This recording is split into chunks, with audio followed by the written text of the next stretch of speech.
चलिए देखिए, हम यहीं पे बता देते हैं कि अगर इक्विलेटरल ऑफ ट्रायंगल, ये एच जो है ये ए बी सी की हाइट है, ट्रायंगल ए बी सी की हाइट है, ठीक है। तो वो क्या हो जाएगा, √3/2a कर देंगे और a की वैल्यू यहाँ से मिला हुआ है यहाँ पर पुट करेंगे, तो कैपिटल जो ट्रायंगल एबीसी की हाइट जो है h1 + h2 + h3। तो सेकंड आपको इंपॉर्टेंट पॉइंट जो नोट डाउन करना है, ये नोट डाउन करना है कि मुझे इक्विलेटरल ट्रायंगल का अगर हाइट निकालना हो तो क्या करेंगे, h1 + h2 + h3 यूज करेंगे, ठीक। अच्छा, एरिया की बात कर रहा था मैं, एरिया इक्विलेटरल ट्रायंगल का, तो आप कह रहे थे √3/4 ए स्क्वायर होता है। तो ए की वैल्यू आपने क्या निकाला है यहाँ पर, 2/√3 h1 + h2 + h3। तो ये कितना हो जाएगा, 4/3 h1 + h2 + h3 का होल स्क्वायर। देखिए 4 से 4 कैंसिल आउट हो जाएगा, तो फर्दर क्या बचेगा, 1/√3 h1 + h2 + h3 का होल स्क्वायर।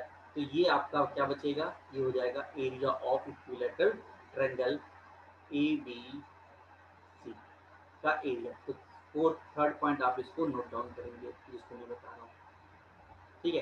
तो थर्ड पॉइंट आप नोट डाउन करेंगे ये। तो आपको हाइट मिल गया, इक्विलेटरल ट्रायंगल का हाइट पता कर लिया, एरिया पता कर लिया और साइड पता कर लिया। अब इसी का क्वेश्चन देखते हैं कि कैसा क्वेश्चन आता है। देखिए, find the area of triangle, अगर आपको दिया है ट्रायंगल क्या है, ये इक्विलेटरल ट्रायंगल है, इक्विलेटरल है, इक्विलेटरल ट्रायंगल है। अगर क्या करना है, एरिया बताना है, ये ट्रायंगल है ए, ये है बी और ये सी है। अगर मुझे हाइट दिया है 4, 5 और 6, ये हाइट दे दिया है, ठीक है। तो मुझे इक्विलेटरल ट्रायंगल का एरिया निकालना है। तो एरिया इक्वल टू कितना होता है, area equal to 1/√3 h1 + h2 + h3 का होल स्क्वायर। यही तो एरिया मैंने बताया था। तो 1/√3 h1 + h2, 6 + 10, 6 + 4 10, 15, 15 का स्क्वायर हो जाएगा। तो ये हो जाएगा 225/√3 सेंटीमीटर स्क्वायर। हमारा कितना हो जाएगा, area of triangle. Area of triangle कौन सा, इक्विलेटरल ट्रायंगल एबीसी। कोई डाउट है किसी को? और अभिषेक एंड नाव्या एंड अभिनव, कुछ टफ चल रहा है क्या आज? सेशन आज कुछ टफ चलने लगे हैं क्वेश्चन, कुछ कॉन्सेप्ट या कॉन्सेप्ट जो है टफ आना शुरू हो गए हैं, ठीक है। क्योंकि ये ट्रायंगल का लास्ट चल रहा है, इस वजह से थोड़े यूनिक टाइप के क्वेश्चंस आपके सामने दिख रहे हैं या कॉन्सेप्ट भी दिख रहे हैं। ओके, चलिए, इन सभी क्वेश्चंस का यूज आपको या तो फिर मेंस में मिलेगा, प्री में बहुत ही रेयर चांसेज है कि जो मैं अभी लास्ट के टफ टफ कॉन्सेप्ट जो करा रहा हूँ, वो प्री में चांसेज क्या है कि 50% चांसेज है। पर मेंस के लिए मान के चलिए कि 90% से अबव चांसेज हैं इन सबके क्वेश्चंस के आने के। नेक्स्ट क्वेश्चन देखिए, ये काफी अच्छा क्वेश्चन है और मोस्ट इंपॉर्टेंट क्वेश्चन है और एग्जाम का आया हुआ क्वेश्चन है, एसएससी का मेंस का क्वेश्चन पूछा हुआ था, ठीक है। देखिए आपको क्या दिया है, ए बी सी डी को एक स्क्वायर दिया है। तो ये है ए, ये बी, ये सी और ये डी स्क्वायर दिया हुआ है। ट्रायंगल क्या कह रहा है, ए पी बी, मतलब ए बी पर कोई एक इक्विलेटरल ट्रायंगल बना है, ये है पी, ठीक है। Made on a side A B of square inside square, ठीक है। Find the angle C P D, मुझे सी पी डी की वैल्यू पता करना है। ये कौन सा, ये सी पी और डी, ये मुझे पता करके बताना है कि सी पी डी कितना होगा। काफी अच्छा क्वेश्चन है भाई। देखिए, अगर मैं कहता हूँ इक्विलैटरल ट्रायंगल बन रहा है, इस वाले equilateral triangle A B P में, तो ये अगर 60 डिग्री है तो ये भी कितना होगा 60 डिग्री और ये भी कितना हो जाएगा 60 डिग्री। अगर ए बी की लेंथ अगर हमारी ए है, स्क्वायर अगर दिया हुआ है, स्क्वायर है ना भाई, स्क्वायर की सभी भुजाएं बराबर होती हैं। अगर ए बी अगर ए दिया हुआ है तो हमारा ये भी ए होगा, ये ए है, ये है। अच्छा, अगर 60 डिग्री के सामने यहाँ पर ए है तो इस 60 के सामने भी, तो ये लाइन जो है ए पी जो है ये भी 60 होना चाहिए, और ये भी कितना हो जाना चाहिए, ए हो जाना चाहिए। तो 60 से सामने ए होना चाहिए। यहाँ तक बात समझ में आया। ए पी और पी बी भी क्या हो गया हमारा, ए हो गया। लेंथ पता चल गई यहाँ तक, ठीक। चलिए अगर यहाँ पर देखिए स्क्वायर की बात करते हैं तो दो वर्टेक्स यहाँ पर मिल रहे हैं तो 90 डिग्री होना चाहिए, तो ये एंगल कितना है 30 डिग्री, तो सिमिलरली ये एंगल भी कितना हो जाएगा 30 डिग्री। अच्छा अब इस ट्रायंगल में बात करता हूं मैं, इस ट्रायंगल की बात कर रहे हैं। कौन से ट्रायंगल की, ध्यान से देखिएगा कि ये है डी, ये है पी और ये है ए, ठीक है। अगर ये ए दिया हुआ है, ये भी ए दिया हुआ है, यहाँ पर एंगल 30 डिग्री दिया है, तो दोनों भुजाएं क्या है, बराबर हैं, तो ये क्या है, आइसोसेलेस ट्रायंगल नहीं बनता दिख रहा है। जब ये आपको 30 दिया है तो दोनों का एंगल भी क्या होना चाहिए, सेम होना चाहिए। तो ये कितना हो जाएगा 75 डिग्री और ये भी 75 डिग्री। तो आपको यहाँ पर क्या मिल गया, ये 75 डिग्री मिल गया और ये कितना मिल जाएगा 75 डिग्री। सिमिलरली सेम कंडीशन जो है ट्रायंगल बी पी सी में भी, यहाँ पर देखिए ये भी आइसोसेलेस हो जा रहा है। यहाँ से अगर ये 30 है तो ये भी कितना हो जाएगा 75 डिग्री, एंड ये कितना हो जाएगा 75 डिग्री। तो आपको ए पी बी बताना है, तो ये ए पी बी बताना है आपको, तो कितना हो जाएगा भाई 75 कितना हो गया 150 प्लस 60 हो जाएगा हमारा 210। तो ये ए सी पी डी कितना हो जाएगा 150 डिग्री, क्योंकि क्या है हमारा टोटल क्या है 360 डिग्री बनना चाहिए, ठीक है। तो कितना हो जाएगा हमारा 150 डिग्री, इसका आंसर। ठीक है, तो काफी अच्छा क्वेश्चन था, ये एग्जाम में आया हुआ था। अभिनव आपको समझ में आया, एंड नाव्या, प्रवीण आज नहीं है ना, चलिए कोई नहीं, आगे बढ़ते हैं। एग्जाम का ही एक और क्वेश्चन देखते हैं, काफी अच्छा क्वेश्चन है, ध्यान से देखिएगा। आपके सामने क्वेश्चन एक बार पढ़ लीजिए। ओके, क्या कह रहा है, पी क्यू आर क्या है हमारा, पी क्यू आर है हमारा इक्विलेटरल ट्रायंगल। तो बना लेते हैं, ये है पी, ये है क्यू और ये है आर। ओके, साइड आपको दिया 40, ये 40 है, ये भी 40 है और ये भी 40, लेंथ आपको दे रहा है इक्विलेटरल ट्रायंगल है। A B parallel to Q R, A B parallel to Q R, तो यहाँ पर ए बी होना चाहिए। चलिए A C parallel to P R, A C ये भी पैरेलल है, अभी फिगर में नहीं दिख रहा है पर मान के चलिएगा कि ए सी पैरेलल है पी आर के, और बी डी भी पैरेलल है पी क्यू के, ठीक है। फिगर नहीं बनाया है, उसे समझ में नहीं आ रहा है, पर आप इसको पैरेलल मानेंगे, ठीक है। चलिए अभी क्या कह रहा है, A B plus A C plus B D की वैल्यू आपको 50 सेंटीमीटर दे रखा है, तो सी डी की वैल्यू पता करना है। सी डी कौन सा मुझे पता करना है, ये वाला, जिसको मैं हाईलाइट कर रहा हूँ, इसको, ये मुझे सी डी पता करके बताना है कि ये सी डी का लेंथ क्या होगा। काफी अच्छा question, most important question Mains का, मोस्ट इंपॉर्टेंट क्वेश्चन मेंस से है। देखिए ऑप्शन मैं दे देता हूँ, 20, 30, 25, 40, चार ऑप्शन आपके सामने है। अब देखिए सी डी 40 तो हो नहीं सकता, क्योंकि ऑलरेडी जो है हमारा पी क्यू का लेंथ तो है 40 दिया हुआ है, तो सी डी का लेंथ 40 तो हो नहीं सकता, ठीक है। बाकी तीन तो हो सकते हैं, ठीक है। अब इसको सेटिस्फाई कराते हैं, ध्यान से देखिएगा एकदम, कि यहाँ पर एंगल जो है ये 60 डिग्री है पी क्यू आर में, ये भी 60 डिग्री है और ये भी 60 डिग्री, ठीक है। अच्छा यहाँ से देखिए कि अगर ये एंगल 60 डिग्री दिख रहा है, ठीक है, तो ए बी क्या है, क्यू आर के पैरेलल है, तो इसका करस्पॉन्डिंग एंगल कहाँ बनेगा, यहाँ पर बनना चाहिए, मैंने बताया तो ये भी 60 डिग्री होना चाहिए। सिमिलरली यहाँ का अगर आपको 60 डिग्री दिख रहा है और क्यू आर पैरेलल किसके है, ए बी के, तो इसका करस्पॉन्डिंग एंगल कहाँ बनना चाहिए 60 डिग्री, यहाँ पर बनना चाहिए। कोई डाउट है यहाँ तक, ठीक। सिमिलरली अब आगे आते हैं कि जब यहाँ पर ये 60 डिग्री दिख रहा है ये वाला, तो इसके पैरेलल कौन सा है, AC पैरेलल है, तो उसका यहाँ पर बनना चाहिए 60 डिग्री, और सिमिलरली यहाँ पर भी 60 डिग्री बनना चाहिए। और यहाँ से अगर देखते हैं PQ बेस पर जाते हैं, PQ के पैरेलल BD है, तो ये भी एंगल कितना होना चाहिए हमारा 60 डिग्री, और ये भी 60 डिग्री। बात समझ में आया, सभी को निकाल लिया आपने। चलिए, अगर मैं ऊपर वाले ट्रायंगल की लेंथ को AP को x मान लेता हूँ, तो ये भी x हो जाएगा, और ये भी कितना हो जाना है, x हो जाना है।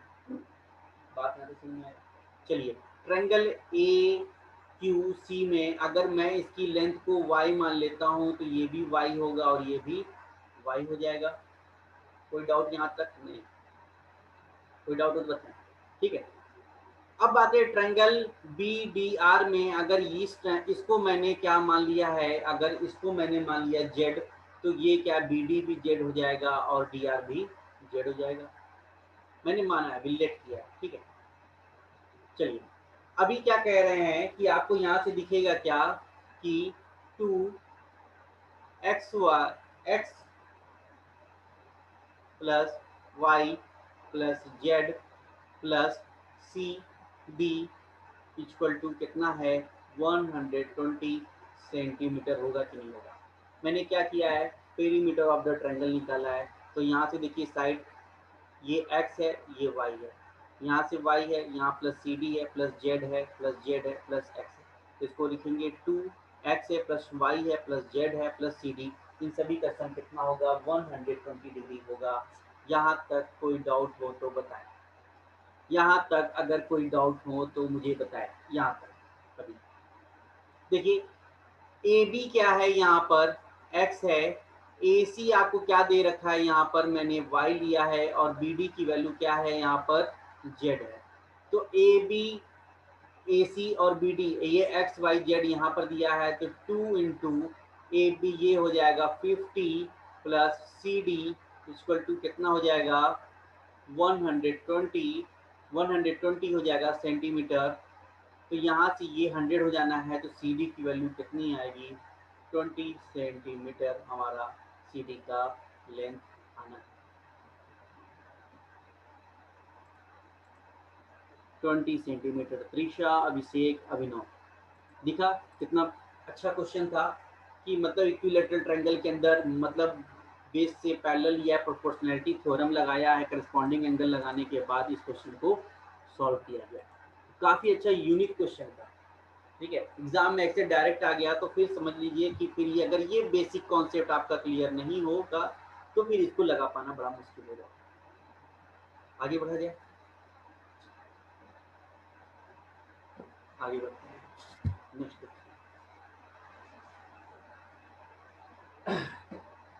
आते हैं राइट एंगल ट्रायंगल की बात करता हूं मैं। ये आ गया, मैं इक्विलैटरल ट्रायंगल की बात कर लिया, अब ये राइट एंगल, राइट ट्रायंगल। ठीक है, IANGL राइट एंगल ट्रायंगल। आपको कौन सा दिख रहा है राइट एंगल ट्रायंगल? ये है A, ये है B और ये है C। ये राइट एंगल ट्रायंगल है। अच्छा, आपको दो सर्कल दिख रहे हैं, आपको दो सर्कल दिख रहे हैं, तो इन सर्कल और सर्कल सर्कल दिख रहा है, तो इसका मतलब है कि इन रेडियस सर्कम रेडियस की भी बात होगी इसके अंदर। हल्का सा ओवरव्यू लेते हैं। अगर मैं पाइथागोरस लेता हूँ, ठीक है, तो अगर मैं कहूँ कि ये परपेंडिकुलर है, ये बेस है और ये हाइपोटेनस है, ठीक है, तो आप क्या कहेंगे हाइपोटेनस इक्वल टू कितना हो जाएगा, हाइपोटेनस का स्क्वायर इक्वल टू हो जाएगा परपेंडिकुलर का स्क्वायर प्लस बेस का स्क्वायर पाइथागोरस से। ठीक, यहाँ तक कोई डाउट तो नहीं है। चलिए आगे बढ़ते हैं। देखिए, मैंने आपको एरिया ऑफ ट्रायंगल बताया था। एरिया ऑफ ट्रायंगल क्या हो जाएगा, एरिया इक्वल टू हो जाएगा half perpendicular into base. Overviews आपको देते हुए चल रहा है। ठीक, अच्छा, मैं कहूँ अगर इसका इन रेडियस बताना है, मुझे इन रेडियस बताना है, ये मुझे ये इन रेडियस बताना है, तो कैसे निकलेगा ये इन रेडियस? इन रेडियस का फॉर्मूला मैंने एक बार आपको प्रूव कराया था। इन रेडियस का मैंने फॉर्मूला आपको प्रूव कराया था, एक बार फिर से करा देता हूँ, ध्यान रखिएगा। राइट एंगल ट्रायंगल का इन रेडियस का formula equal to delta by S रखेंगे, और डेल्टा कितना है भाई, डेल्टा मतलब area of triangle, half P B, और एस कितना हो जाएगा, एस इक्वल टू हो जाएगा P plus B plus H by two. देखिए 2 से 2 कैंसिल आउट हो जाना है, तो यहाँ पर क्या बचेगा, पी बी, और ये हो जाएगा P plus B plus H. ठीक है, आप ये भी निकाल सकते हैं, या फर्दर आप क्या कर सकते हैं, यहाँ पर भी आप ऐसे रख सकते हैं, 3 रेडियस निकल जाएगा, या एक बार और रेशनलाइज कर दीजिए किससे, p plus B minus H से, आप इसको एक बार और रेशनलाइज कर दीजिए, p plus B minus H से। जब इसको आप फर्दर रेशनलाइज कर देंगे तो यहाँ पर क्या बचेगा, पी बी, मैंने एक बार प्रूव कराया इसको, p plus B minus H, और डिनोमिनेटर में क्या बचेगा, p plus B minus H, और p plus B minus H है तो a plus B A minus B का फॉर्मूला बन जाएगा, तो ये क्या बनेगा, p प्लस बी का whole square minus H square. Further करेंगे तो ये बचेगा P B, p plus B minus H, यहाँ आ जाएगा p square plus B square plus 2p B minus H square. यहाँ पर से देखिए P square plus B square equal to कितना है, एच स्क्वायर है, तो यहाँ पर मैं इसकी जगह पर एच स्क्वायर रख सकता हूँ, तो एच स्क्वायर से एच स्क्वायर कैंसिल आउट हो जाएगा, और यहाँ पर बचा पी बी से पी बी कैंसिल आउट हो जाएगा, तो आर की वैल्यू क्या मिलेगा आपको, P plus B minus H by two. तो आपकी वैल्यू, आर की वैल्यू क्या आ गया, इन रेडियस की वैल्यू क्या आ जाएगा, P plus B minus H by two, inradius की वैल्यू। सरकम रेडियस क्या हो जाएगा, सरकम रेडियस क्या हो जाना है, तो आप कहेंगे A B C by 4 delta. बार बार मैं इसलिए करा रहा हूँ कि आपको ये चीज़ कंठस्थ हो जाए, एकदम याद हो जाए कि ये चीज़ होता है सरकम रेडियस इन रेडियस, बहुत क्वेश्चन इस पर बनते हैं सरकम रेडियस और रेडियस पे। तो पी बी और ए बी सी की वैल्यू क्या है, पी बी और एच है, और 4 इंटू हाफ इंटू पी और इंटू बी। देखिए पी और बी कैंसिल आउट हो जाना है, 2 से यहाँ पर 2 कैंसिल आउट कर दूंगा, तो आर की वैल्यू क्या बचेगा, एच बाई टू। तो सरकम रेडियस कितना हो जाएगा, हाइपोटेनस का हाफ कर दीजिएगा तो एच बाई टू हो जाएगा। ठीक है, यहाँ से सुना है। देखिए यहाँ से अगर आप देखिए, तो अगर मैं इसको ले सकता हूँ 2r, इसको ले सकता हूँ p plus B minus H, और यहाँ से क्या लिख सकता हूँ, h इक्वल टू ले सकता हूँ 2r, लिख सकता हूँ कि नहीं, h इक्वल टू 2r लिख सकता हूँ। तो यहाँ पर मैं इस h की वैल्यू यहाँ पर पुट कर दूँ, तो ये हो जाएगा p plus B minus 2r equal to 2r, यहाँ पर है। फर्दर सॉल्व करेंगे इस वाली स्टेप को, यहाँ पर तो ये हो जाएगा 2 capital R plus R equal to कितना निकाल सकते हैं, तो आप कहेंगे P प्लस B, या R प्लस R को क्या लिख सकते हैं, P प्लस B बाई 2। तो आप क्या कह सकता है कि राइट एंगल ट्रायंगल में सर्कम रेडियस और इन रेडियस का सम क्या होगा, तो आप कहेंगे परपेंडिकुलर प्लस बेस का ऐड कर कर आप उसको हाफ कर देंगे, तो सर्कम रेडियस और इन रेडियस का आपको वैल्यू मिल जाएगा। तो आपको कौन कौन से फॉर्मूले मिले, एक ये नोट डाउन करना है, सेकंड ये नोट डाउन करना है, थर्ड ये नोट डाउन करना है, एंड फोर्थ ये नोट डाउन करना है, राइट एंगल ट्रायंगल में जब इन रेडियस हो और सर्कम रेडियस हो। तो बात समझ में, कोई डाउट है यहाँ तक?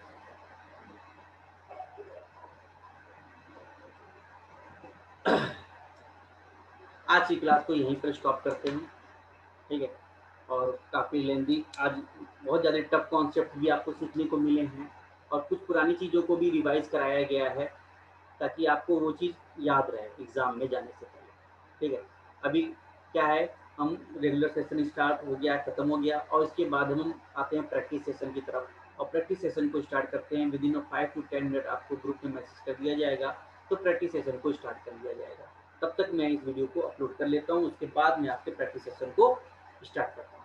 चलिए, thank you all of you, मिलते हैं प्रैक्टिस सेशन में, और सभी लोग ज्वाइन करेंगे प्रैक्टिस सेशन को।